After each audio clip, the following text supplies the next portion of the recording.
GIT के online class में एक बार पुनः आप सभी लोगों का स्वागत है। अभी हम लोग टैली सॉफ्टवेयर की एक बेसिक सीरीज देख रहे हैं और लास्ट डे हम लोगों ने देखा था कि हम टैली सॉफ्टवेयर को डाउनलोड कैसे करते हैं, डाउनलोड करने के बाद इंस्टॉल कैसे करते हैं, इंस्टॉलेशन करने के बाद हम कंपनी क्रिएट कैसे करते हैं, जर्नल एंट्री कैसे करते हैं और जर्नल एंट्री के साथ साथ हम लोग trial balance, profit and loss account को चेक कैसे करते हैं। ये सब चीजें हम लोगों ने कल की क्लास में देखा। आज की क्लास में थोड़ा सा रिपीट हम करते हैं। हम लोग आज की क्लास में एक नई कंपनी बनाएंगे और एक नई कंपनी में ये जो आपके नोट्स में जो 6 ट्रांजेक्शन दे रखे हैं तारा इंटरप्राइजेज वाले, इन ट्रांजेक्शन के बात समझ में आ रहा है ना। हमें एक नई कंपनी बनाना है और कंपनी बनाने के बाद जो है ये 6 ट्रांजेक्शन की एंट्री करना है। ठीक, तो चलिए, तो सबसे पहले हमें क्या करना है, हमारे टैली सॉफ्टवेयर ओपन है। जब सॉफ्टवेयर को ओपन करेंगे तो यहाँ पर पहले से कोई कंपनी खुली हुई दिखेगी। हमें हमें क्या करना है, इस कंपनी को शट करना है, बंद करना है, क्लोज करना है। तो इसके लिए कंट्रोल प्लस F3 का हम इस्तेमाल करेंगे। जैसे कंट्रोल और F3 का इस्तेमाल करेंगे तो यहाँ पे शट कंपनी का ऑप्शन आएगा, यानी कंपनी को हमें शट करना है, बंद करना है। हम यहाँ पे इंटर करेंगे और ये कंपनी हमारी यहाँ पर क्लोज हो जाएगी। ठीक है, जैसे कंपनी क्लोज होगी तुरंत यहाँ क्रिएट कंपनी का एक ऑप्शन हमको दिखेगा। हम क्रिएट कंपनी पर क्लिक करेंगे और हम एक नई कंपनी बनाएंगे। ठीक, बस आपको ये ध्यान देना है कि कंपनी को बनाते समय, कंपनी को क्रिएट करते समय यहाँ पे फोल्डर आपका सही सेलेक्ट होना चाहिए। तो अगर आपकी फोल्डर कुछ और दिखेगा यहाँ पर तो आप बैक स्पेस करिएगा। यहाँ पे आपको जाना select from drive, local disk D में जाइए, अपने नाम से जो आपने फोल्डर बनाया था उस फोल्डर को सिलेक्ट करिए, उस फोल्डर के भीतर जो डेटा नाम का फोल्डर उसको सिलेक्ट करिए और इंटर कर दीजिए। इससे क्या हो जाएगा, आपकी कंपनी डी ड्राइव में आपके नाम जो फोल्डर बना था उसमें जाके आपका डेटा जो है सेव होगा। ये चीज आपको ध्यान में देना है। ठीक है, अब पूछ रहा कंपनी का नेम। तो हमने जैसे मान लो यहाँ पे एक कंपनी बना लिया गायत्री ट्रेडर्स के नाम से, एक नई कंपनी हम बना रहे हैं। ठीक है, और एड्रेस हमने भर दिया पडरौना कुशीनगर। बाकी इंफॉर्मेशन आपको भरना है, स्टेट उत्तर प्रदेश। ठीक, पिन कोड भरना है 274304, मोबाइल नंबर, ये सारी इंफॉर्मेशन आप भर लेंगे। भरने के बाद आप जो है कंट्रोल AC से सेव कर लेंगे तो आपकी कंपनी बन के तैयार हो जाए। जीएसटी को फिलहाल के लिए हम लोग नो कर दे रहे हैं। नो करने के बाद कंट्रोल A बटन दबाएंगे तो हमारी कंपनी बन के तैयार। अब इस कंपनी के डेबुक में जाके चेक करेंगे तो कोई ट्रांजेक्शन वगैरह आपको दिखाई नहीं देगा। अगर प्रॉफिट एंड लॉस चेक करेंगे तो कुछ नहीं दिखाई देगा आपको। ठीक है, सब चीजें अभी यहाँ पे कुछ नहीं है। अब आपको एंट्री करनी है तो आपको सबसे पहले जाना है बाउचर में, और बाउचर में आपको जनरल बाउचर इस तरीके से दिखाई देगा।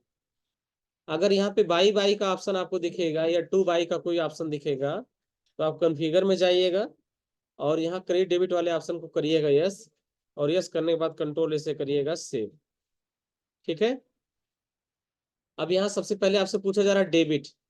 डेबिट किसको करना है, तो अपने केस में जो डेबिट होने वाला है, देखो पहला ट्रांजेक्शन है बिजनेस स्टार्टेड विद कैश आप ₹50,000। तो यहाँ पे हम डेबिट किसको कर रहे हैं, कैश को। Cash account debit to capital account. तो सेम यही काम करना, जैसे जिस तरह की एंट्री हम लोग कॉपी में करते थे सेम वही एंट्री हमको टैली में करना है। यहाँ भी हमें कैश अकाउंट को डेबिट करना है और कैपिटल को क्रेडिट करना है। अब हम टैली में वापस आ गए, हमें यहाँ दिखा कैश नहीं दिख रहा है, सो मोर पे जाएंगे कैश हमें दिखने लगेगा। कैश को सेलेक्ट कर लेंगे। कैश में कितना अमाउंट भरना है, 50,000। हमने भर दिया यहाँ पर 50,000। ठीक है, क्रेडिट किसको करना है, कैपिटल को। कैपिटल इस लिस्ट में नहीं आ रहा है तो हम Alt+C बटन से क्रिएट कर लेंगे। ठीक है, और यहाँ पे हमने एक कैपिटल का अकाउंट बना लिया। कैपिटल का ग्रुप क्या होगा, कैपिटल ही होगा। कंट्रोल A से हम सेव करेंगे। अब यहाँ पे नरेशन भरना है, नरेशन में भर दिया being cash invested bye proprietor. ठीक है, या ऑनर लिख देंगे। जो भी आपको लिखना है। प्रोप्राइटर के द्वारा बिजनेस में कैश इन्वेस्ट किया गया, बस इंटर करेंगे और इसको सेव कर लेंगे। जैसे हम इसको इंटर करके सेव करेंगे, आइए, जैसे हम इसको इंटर करके सेव करेंगे ये ट्रांजेक्शन हमारा सेव हो जाएगा। बात समझ में आ रहा ना? तो इस तरह हम पहले ट्रांजेक्शन की एंट्री करेंगे। सेकंड ट्रांजेक्शन देखिए, सेकंड में goods purchase from Mohan, Mohan से गुड्स खरीदा गया ऑन क्रेडिट, उधार, फॉर ₹50,000, 50,000। बात समझ में आ रहा ना? Goods purchase from Mohan, Mohan से गुड्स खरीदा गया ऑन क्रेडिट फॉर ₹50,000। जब इसकी जर्नल एंट्री करेंगे तो आपको पता चल जाएगा कि आपका परचेज का अकाउंट डेबिट होगा। चूंकि गुड्स परचेज दोनों चीजें एक साथ आई हैं, इसलिए यहाँ पे आपको परचेज अकाउंट क्या करना पड़ेगा, डेबिट करना पड़ेगा। हम मोहन से परचेज कर रहे हैं, मोहन देने वाला है और देने वाले को करते हैं क्रेडिट, इसलिए मोहन के अकाउंट को हम करेंगे यहाँ पर क्रेडिट। तो हमारा एंट्री होगा purchase account debit to Mohan account, purchase account debit to Mohan account. अब देखो, परचेज का जो खाता बनता है वो हमेशा परचेज के भीतर बनेगा, जो परचेज का अकाउंट बनेगा वो हमेशा परचेज के भीतर बनेगा। और मोहन क्या है, मोहन हमारा सप्लायर है, हम मोहन से गुड्स खरीद रहे हैं, तो मोहन का अकाउंट किस में बनाना है, सन्ड्री क्रेडिटर में। सप्लायर का जो भी लेजर बनता है वो सब सन्ड्री क्रेडिटर के भीतर बनता है। बात समझ में आ रहा ना? तो हम टैली में आएंगे, टैली में आएंगे, सबसे पहले डेबिट करना हमें परचेज को। अब इस लिस्ट में हमें परचेज मिलेगा नहीं, तो अल्ट सी बटन से हम परचेज के अकाउंट को क्रिएट करेंगे। जैसे अल्ट सी बटन क्लिक करेंगे हमें लेजर यहाँ बनाने का ऑप्शन आएगा और हमें यहाँ पे क्या करना है, परचेज। तो ये हमें क्या करना है, परचेज अकाउंट। परचेज का ग्रुप क्या होगा, परचेज ही होगा, तो हम सेलेक्ट कर लेंगे परचेज अकाउंट और इसे हम इंटर करके सेव कर लेंगे। आप पूछ रहा नेम ऑफ आइटम, क्या परचेज कर रहे हैं, कोई इन्फॉर्मेशन है नहीं हमारे पास, इसलिए इंटर करके हम आगे बढ़ जाएंगे। कितने रुपए का परचेज कर रहे हैं, 50,000, तो 50,000 हमने यहाँ पे भर दिया। क्रेडिट किसको करेंगे, हमारे केस में हम परचेज करें मोहन से, तो मोहन एक पर्सनल अकाउंट है, देने वाला है, देने वाले को करते हैं क्रेडिट, इसलिए मोहन को हम यहाँ पे करेंगे क्रेडिट। तो जस्ट हम क्या करेंगे, हम अल्ट सी बटन पे जाएंगे और यहाँ एक अकाउंट बनाएंगे मोहन का।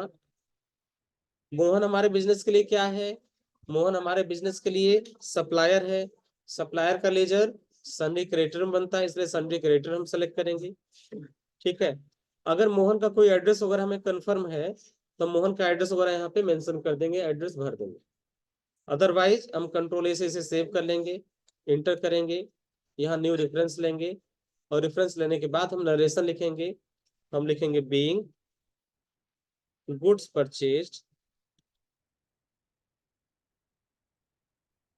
From Mohan on credit, Mohan से क्रेडिट पर गुड्स खरीदा गया, इसको हम कर लेंगे एक्सेप्ट। दो ट्रांजेक्शन हो गया। तीसरा देखिए, stationery purchase for cash of ₹4,000, हमने 4,000 रुपए की स्टेशनरी खरीदी। स्टेशनरी क्या होती है, हमारे बिजनेस में इस्तेमाल होने वाला रजिस्टर, पेपर, कॉपी, ना पेन, ठीक है, ये सब प्रिंटर में यूज होने वाला इंक, इन सबको स्टेशनरी बोलते हैं हम लोग। उसको यानी एक कॉमन वर्ड बना दिया गया, कॉमन लेजर बना दिया स्टेशनरी का। ऑफिस में यूज होने वाले जितने भी हैं, स्टेपलर की पिन हो गई, पेन हो गया, रजिस्टर्स हो गए, ठीक है, ये सब हमारे स्टेशनरी के अंतर्गत आते हैं। यहाँ तक कि प्रिंटर में इस्तेमाल होने वाला इंक भी स्टेशनरी के भीतर आता है। तो हमें क्या करना है, यहाँ स्टेशनरी का अकाउंट बनाना है। अब हमें ये देखना है कि स्टेशनरी का हमें लेजर तो हम बना लेंगे, ग्रुप क्या लेंगे। तो देखो, स्टेशनरी हमारे बिजनेस के लिए खर्च है, स्टेशनरी हमारे बिजनेस के लिए क्या है, खर्च है, इसलिए हम इसको इनडायरेक्ट एक्सपेंस के भीतर क्रिएट करेंगे।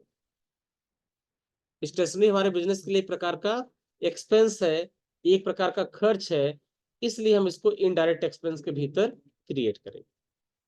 तो चलिए, सबसे पहले हमें क्या करना है, हमें आना है टैली में, अब देखो हमारा सोल्यूशन क्या है, हमारा सोल्यूशन है stationery account debit to cash account.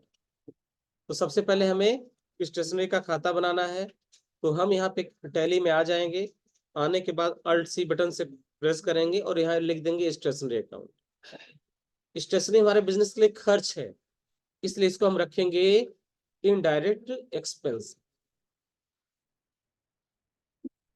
ठीक है, कितने रुपए का स्टेशनरी खरीदा, 4000। तो 4000 हमने यहाँ पे भर दिया और यहाँ पे सेलेक्ट कर लिया कैश। कैश शो नहीं हो रहा है, शो मोर पे जाएंगे और सेलेक्ट कर लेंगे कैश।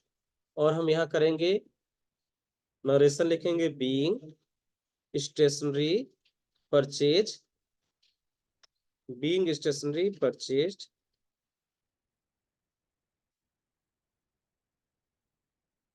Bye cash. बस इसको कर लेंगे एक्सेप्ट, हो जाएगा। नरेशन भरना ऑप्शनल है, नरेशन अपनी मेमोरी के लिए भरते हैं, अगर आप नहीं भरेंगे कोई दिक्कत नहीं है।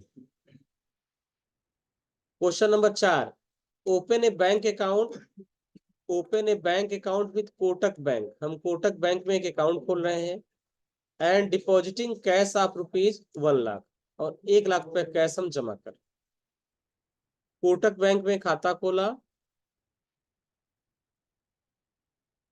और 1,00,000 रुपए कैश हमने जमा किए। बात समझ में आ रहा ना।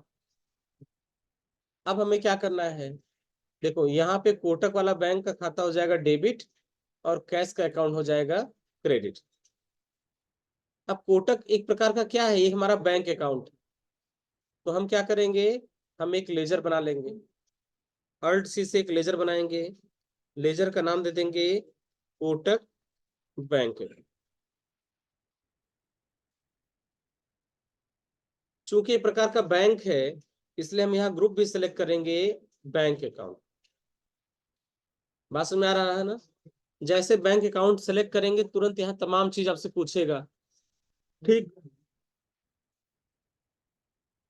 जो कोटक बैंक में हमने अकाउंट खोला है उसका अकाउंट नंबर बताइए, आईएफएससी कोड बताइए, स्विफ्ट कोड बताइए, बैंक का नाम बताइए, बैंक के ब्रांच का नाम बताइए, तमाम चीज आपसे पूछेगा।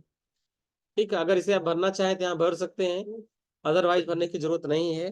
कंट्रोल ए से आप इसको सेव करिए। कोटक बैंक में कितना जमा कर रहे हैं, 1,00,000 रुपए, तो 1,00,000 हम यहाँ पे भरेंगे।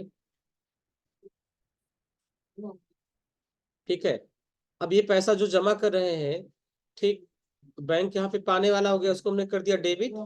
अभी हमसे पूछ रहा है कि जो है कोई चेक वगैरह है क्या जिस चेक से आप जमा कर रहे हैं, अगर है तो चेक नंबर आप यहाँ भरेंगे, अदरवाइज छोड़ देंगे। हम इसे छोड़ दे रहे हैं, कंट्रोल से सेव कर दे रहे हैं।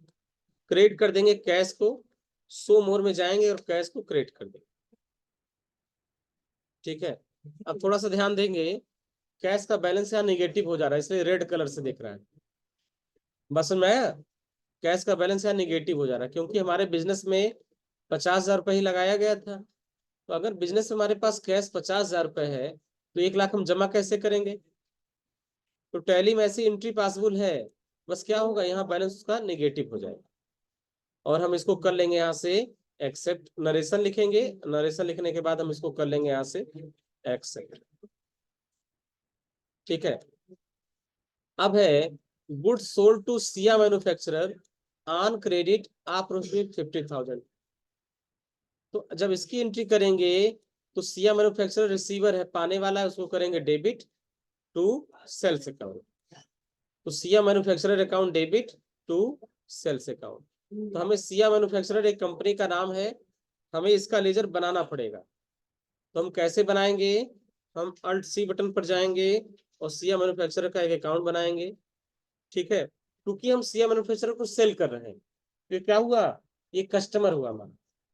लिखा है ना, क्वेश्चन देखिए क्या लिखा है, good sold to Siya manufacturer.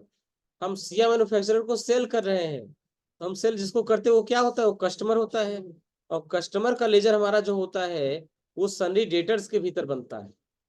तो इसलिए हम यहाँ पे ग्रुप सेलेक्ट कर लेंगे सन्डी डेटर्स।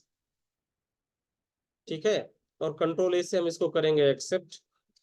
अमाउंट कितना है, 50,000, तो हम यहाँ भर देंगे 50,000।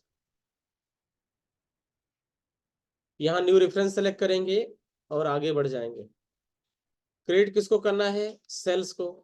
सेल्स इस लिस्ट में दिख रहा है? नहीं दिख रहा है, तो हम क्या करेंगे? क्रिएट पर जाएंगे और एक लेजर बना लेंगे सेल्स। सेल्स का ग्रुप क्या होगा? सेल्स ही होगा, कल हमने बताया था। सेल्स का ग्रुप हमारा सेल्स अकाउंट होता है। कंट्रोल से सेव। क्या सेल कर रहे हैं, यहाँ आइटम का नाम वगैरह पूछेगा, वैसे इंफॉर्मेशन नहीं तो इंटर करके हम आगे बढ़ जाएंगे और इसको हम कर लेंगे एक्सेप्ट। अब सबसे लास्ट क्वेश्चन है, receive a cheque of ₹50,000 from Siya manufacturer. Siya manufacturer से हमें चेक मिल रहा है, तो अगर किसी पार्टी से चेक मिलेगा तो हम चेक को क्या करेंगे? बैंक में लगाएंगे और वो पैसा क्लियर होके हमारे बैंक में आएगा। ऐसे केस में रिसीवर क्या है? बैंक। तो अभी हमने कोटक बैंक का खाता खोला था, तो जाहिर सी बात है चेक हम वहीं पर लगाएंगे, तो रिसीवर हमारा हो जाएगा कोटक बैंक। इसलिए हम यहाँ पे लास्ट में देखिए, कोटक बैंक के अकाउंट को डेबिट किया गया है और सिया मैन्युफैक्चरर के अकाउंट को क्रेडिट किया गया। तो हम आ जाएंगे जनरल एंट्री में, और जनरल एंट्री में हमें डेबिट करना है पाने वाले को, तो यहाँ हम कोटक बैंक को सेलेक्ट करेंगे।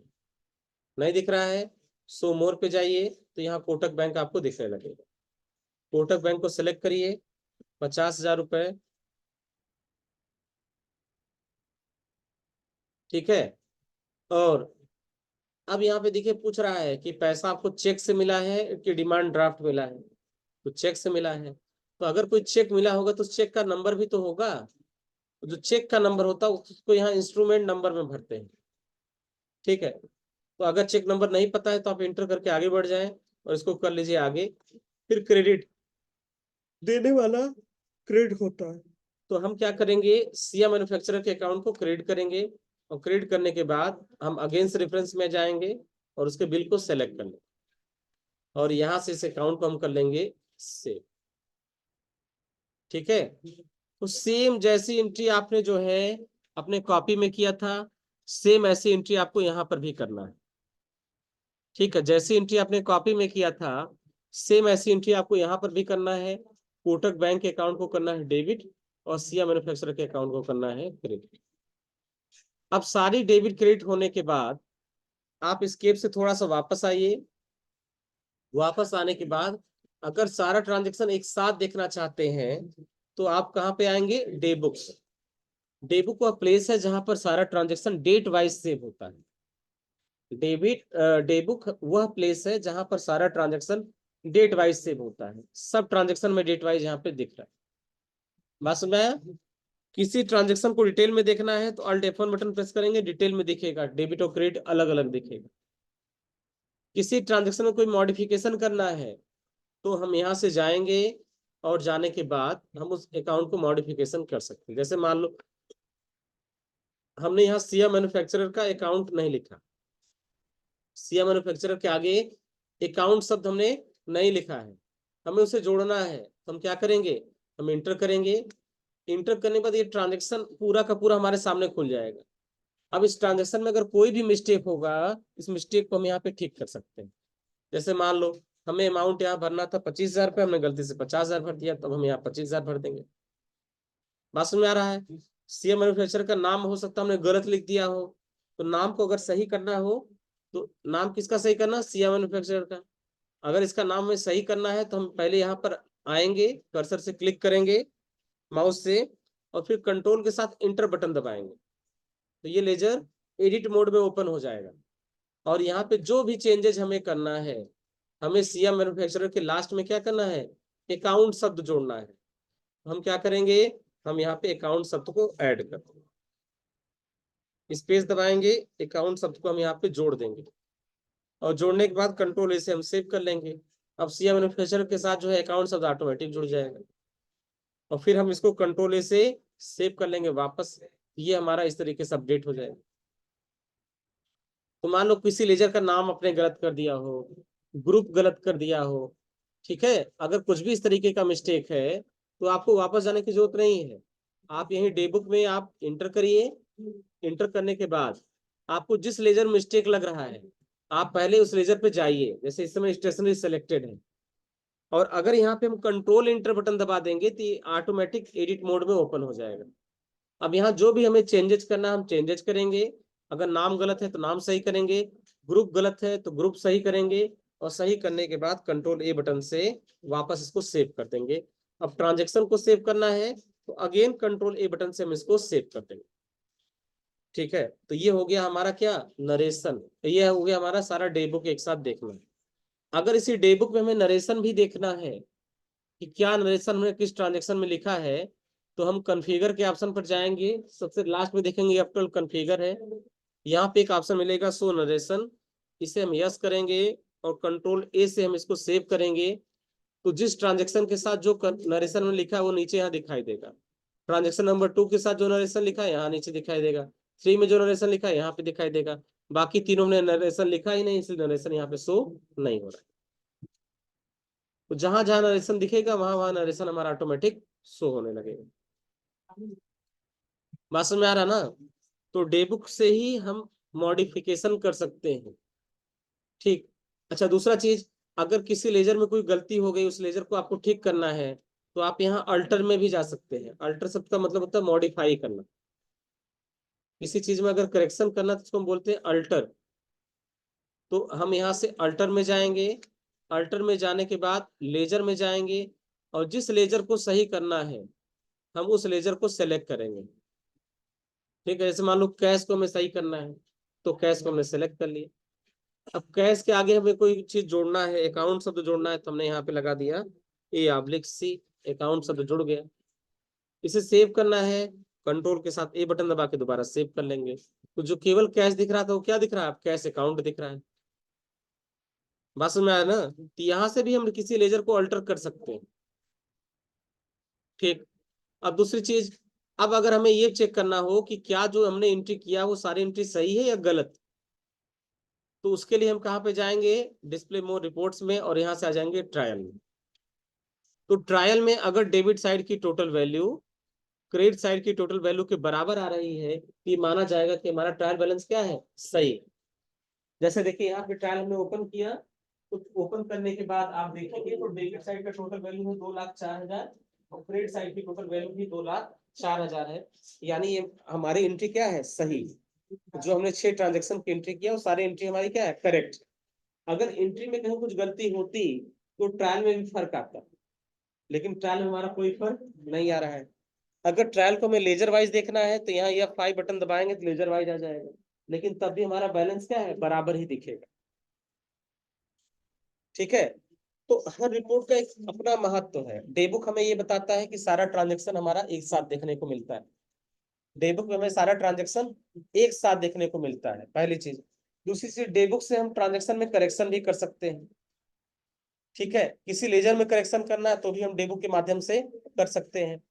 दूसरी चीज, ट्रायल बैलेंस हमें ये बताता है कि हमारे बिजनेस में जो हम एंट्री किए हैं वो एंट्री हमारी सही है या गलत। ये कौन बताएगा, ट्रायल। इसलिए जितने भी कंपनी में अकाउंटेंट लोग होते हैं, ये सब दिन एंट्री करने के बाद सबसे लास्ट में क्या करते हैं, ट्रायल बैलेंस को चेक करते हैं। पूरा दिन वर्क किया, शाम को ट्रायल चेक कर लिया, अगर ट्रायल में कहीं पे कोई मिस्टेक है तो उसको उसी दिन हम क्या करते हैं, करेक्ट कर लेते हैं, सही कर लेते हैं। तीसरा जो रिपोर्ट हमको देखना होता है वो होता है प्रॉफिट एंड लॉस। चलिए, आप लोग ये बताइए, सारा लेजर आपके सामने है, अगर हम आपसे ये पूछे कि हमारे इस बिजनेस में प्रॉफिट कितना हुआ,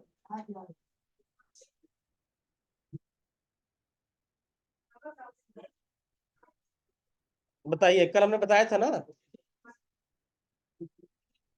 हमारे ट्रांजेक्शन में प्रॉफिट कितना हुआ था।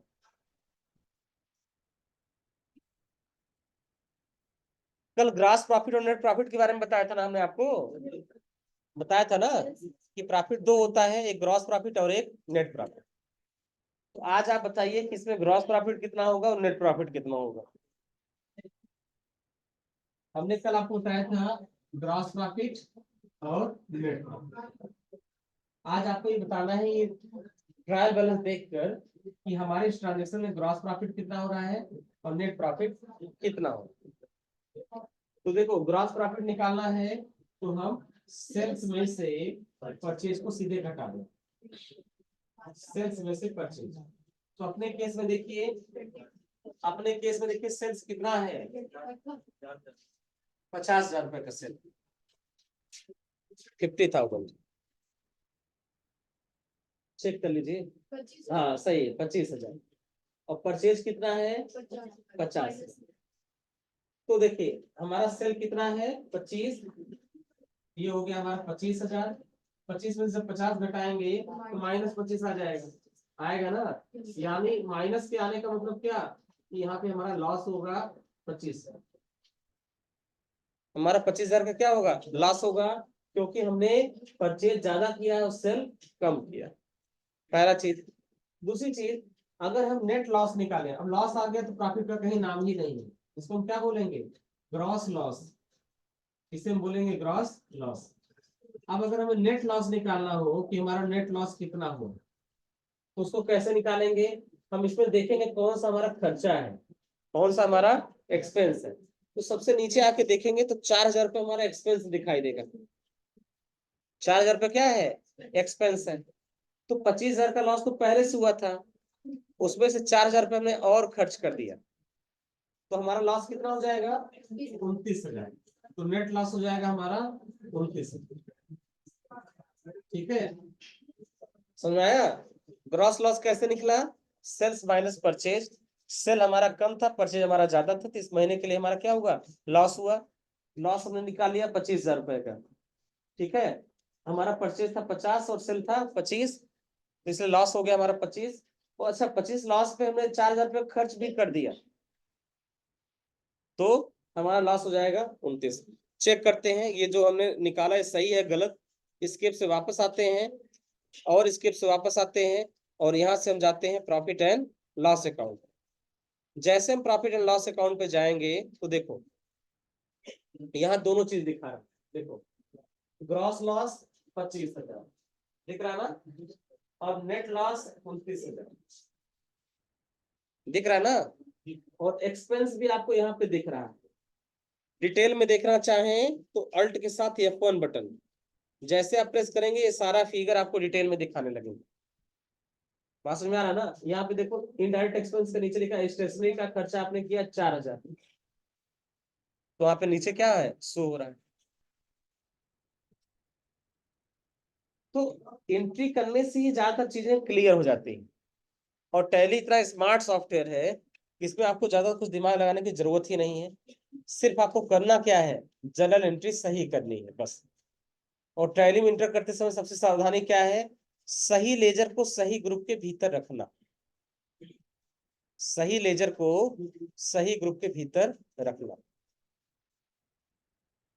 अब कौन सा लेजर किस ग्रुप के भीतर रहेगा, ठीक, इसको स्टडी करने के लिए चार्ट ऑफ अकाउंट्स बनाया गया है। ठीक है, वो चार्ट ऑफ अकाउंट्स अभी आपको हम दे दे रहे हैं, 1 पेज का है। उसमें मेन मेन लेजर जो सबसे ज्यादा बिजनेस में यूज होते हैं, उन सब लेजर के नाम लिखे हैं, और कौन सा लेजर किस ग्रुप के भीतर जाएगा वो चीज वहां पे निर्धारित किया है। अंकिता, सो रही तुम, हाँ, लोरी सुना रहे तुमको, जा पानी पी के आओ।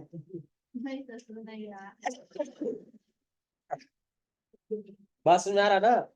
तो सबसे टैली, देखो टैली बस 2 चीज का ध्यान देना है, एक डेबिट और क्रेडिट, कौन सा खाता डेबिट करना है, कौन सा खाता क्रेडिट करना है, पहला सावधानी।